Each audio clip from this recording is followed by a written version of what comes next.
शहबाज हुकूमत और तहरीक इंसाफ के दरमियान महाजराई का नया दौर शुरू हो चुका है। तहरीक इंसाफ के एहतजाज को नाकाम बनाने के लिए हुकूमत किस हद तक मजीद जा सकती है, मुश्किलात में घिरी तहरीक इंसाफ और उसकी क़यादत के सामने अब क्या रास्ते हैं। ख़ुद PTI के अंदर हुकूमत मुखालिफ हिकमत अमली और एहतजाज के तरीक़ेकार पर जारी बहस और कशमकश की क्या सूरत हाल है, और हकीकत पसंदाना तरीके से अगर जायज़ा लें तो क्या तहरीक इंसाफ के पास मुस्तक़बिल करीब में हुकूमत को दबाव में लाने का कोई धमाका खेज़ मनसूबा है। आज की गुफ्तगू में इन्हीं सवालों पर बात होगी। सबसे पहले तहरीक इंसाफ के एहतजाज को नाकाम बनाने के लिए शहबाज हुकूमत किस हद तक जा सकती है। इस सवाल का जवाब हासिल करने के लिए जहन पे जोर डालने की ज़रूरत नहीं है। ये कोई सरबस्ता राज भी नहीं है। हुकूमत क्योंकि जो अज़ाइम है उसका अंदाज़ा 9 मई के मुकदमात में तहरीक इंसाफ के सफ़े अव्वल की क़यादत और बहुत से कारकुनों को मिलने वाली पै दर पै सज़ाओं से लगाया जा सकता है। हालिया दिनों में फैसलाबाद, सरगोदा और लाहौर की सिविल अदालतों से तकरीबन 161 अफराद को सज़ाएँ सुनाई गई हैं। इनमें यास्मीन राशिद साहिबा, मियाँ महमूद रशीद, एजाज चौधरी, उमर सरफराज चीमा, उमर अयूब, जरताज गुल, शिबली फराज, हामिद रज़ा, राशिद शफीक, कमल शोज़ब और अहमद खान बच्चर जैसे अहम रहनुमा शामिल हैं। इसी के साथ साथ 50 दीगर रहनुमाओं के वारंट गिरफ्तारी भी जारी कर दिए गए हैं। लेकिन ये खबर भी पुरानी हो गई है। ताज़ा तरीन ये है कि हुकूमत की तमाम तर तवज्जो वो पंजाब पर है, जहाँ हालात को मामूल पर रखने के लिए तहरीक इंसाफ के कारकुनों और रहनुमाओं के घरों पर छापों और गिरफ्तारियों का सिलसिला जारी है। यही नहीं, हुकूमत की पूरी कोशिश है कि 5 अगस्त को कम अज़ कम मरकज़ी धारे के न्यूज़ चैनल्स पर किसी भी किस्म के एहतजाज की खबरों को जगह ना मिले और ना ही इन पर कोई बहस मुबाहिसा हो। इसकी एक वजह तो ये है कि PTI और उसके हिमायतियों का एहतजाज वो ज़ोर ना पकड़ सके, यानी कि मोमेंटम ना पकड़ सके, और ना ही उसे किसी भी किस्म की पब्लिसिटी का ऑक्सीजन मिले। दूसरी अहम वजह यह है कि हुकूमत नहीं चाहती कि 5 अगस्त को यौम इस्तिसाल कश्मीर की खबरों को उसकी अवलियत पर कोई असर पड़े। अगस्त 5, 2019 को भारत ने मकबूजा जम्मू कश्मीर की वाजबी सी खसूसी हैसियत को ख़त्म करके उसे अपनी यूनियन टेरिटरी का हिस्सा बनाया था। ज़ाहिर है कि पाकिस्तान और भारत के दरमियान मौजूदा बढ़ती कशीदगी के तनाजुर में हुकूमत की यही तरजीह है कि दुनिया के सामने मसला कश्मीर और भारतीय मज़ालिम ही उस दिन खबरों में रहें।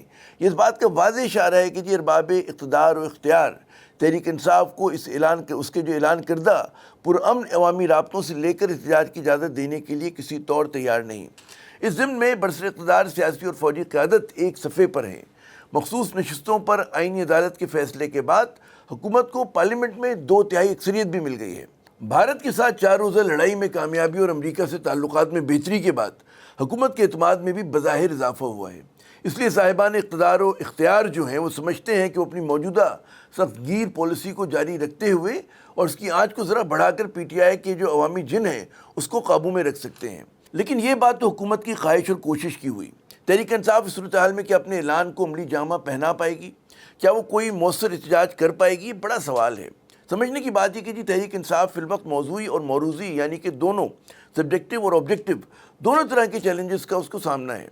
जो बैरूनी चैलेंज है वो तो ज़ाहिर है निज़ाम की तरफ से पड़ने वाला शदीद दबाव और जबर है, जिसने इसके लिए मैदान सियासत को बड़ा तंग कर दिया है। फ़ैसला साजी, आपस में राब्तों और मनसूबाबंदी को भी बुरी तरह मुतासिर किया है। अडियाला में कैद इमरान खान से हिदायत लेना वो मुश्किल से मुश्किल तर हो गया है, जिसकी वजह से पार्टी के अंदर तज़ादात बढ़ गए हैं। पार्टी ज़राए के मुताबिक एहतजाजी हिकमत अमली के हवाले से पार्टी में शदीद तकसीम है।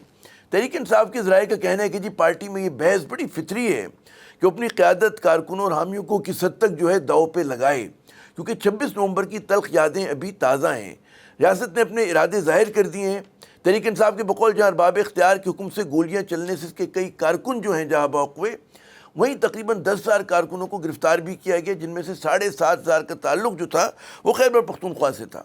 यही नहीं, तहरीक इंसाफ के कारकुनों और क़यादत की तरफ से लाई जाने वाली तकरीबन 5,000 गाड़ियाँ भी उस एहतजाजी मार्च में तोड़ फोड़ का शिकार हुई या हत्ता कि जला भी दी गई।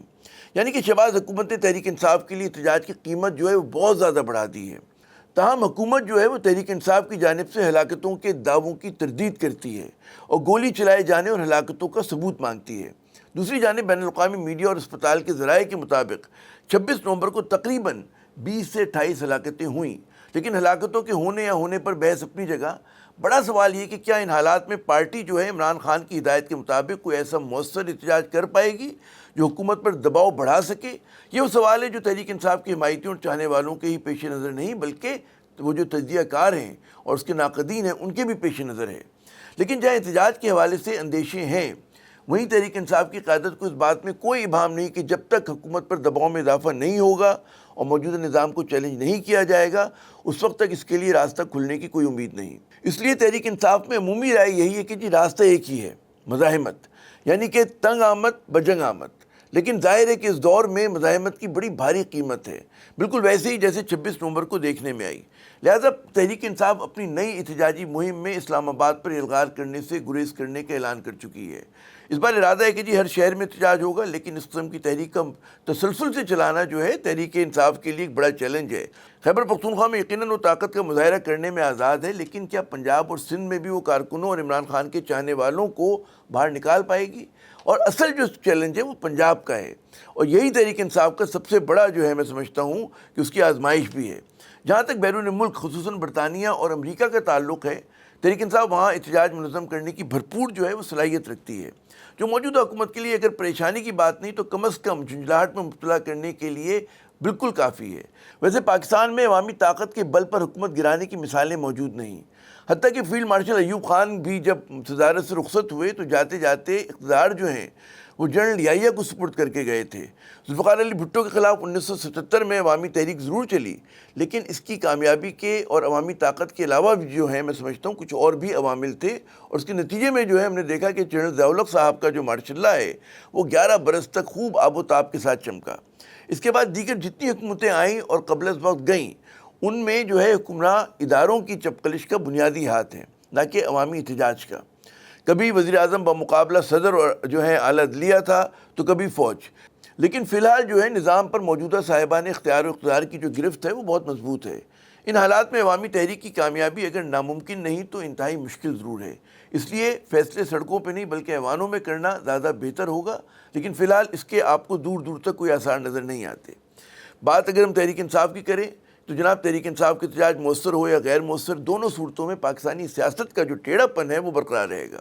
کسی بھی ریاست کے لیے نہ ختم ہونے والی سیاسی جو دنگل ہوتا ہے اور محاذ آرائی جو ہوتی ہے اس کے انتہائی منفی اثرات ہوتے ہیں، اور پاکستان میں جو سیاسی دنگل ہے یہ اس کا جو دور مسلسل 2022 سے جاری ہے، جس کی پاکستان بڑی بھاری قیمت چکا رہا ہے، کیونکہ جہاں تحریک انصاف کی مشکلات ہیں وہیں پر تمام تر اپنے جاؤ جلال کروفر اور کہتے ہیں نا مہنگی ترین گاڑیوں کے جلوس کے ساتھ پارلیمنٹ میں متنازع طریقے سے حاصل کی ہوئی 2/3 اکثریت کے باوجود جو ہے حکومت بھی مشکلات کا شکار ہے۔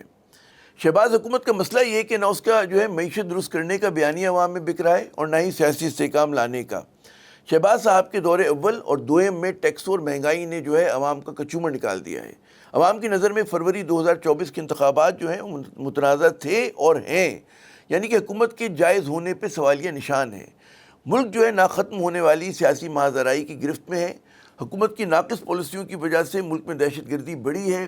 اعداد و شمار کے علاوہ ایک بہت بڑا ثبوت یہ ہے کہ جی زیارت کے لیے ایران اور عراق جانے والے زمینی راستے کو بند کر دیا گیا ہے، جو واضح اشارہ ہے کہ جی بلوچستان کے دور دراز کے علاقوں میں معاملات جو ہے حکومت کے ہاتھ سے نکل رہے ہیں۔ یہی نہیں، پاکستانی سول سوسائٹی میں ایک بڑا غالب تاثر یہ ہے کہ ملک میں جمہوریت پسپا ہوئی اور جمہوری ادارے کمزور ہوئے ہیں۔ دوسری جانب متنازع پیکا قانون اور غیر اعلانیہ سینسرشپ نے ملک میں کہتے ہیں نا آزادی اظہار پہ قدغن جو ہیں وہ بڑھا دیے ہیں، پابندیاں بڑھا دی ہیں، اور سب سے بڑھ کر 26ویں ترمیم نے اعلیٰ عدلیہ کی آزادی اور خود مختاری کو ختم کر دیا ہے۔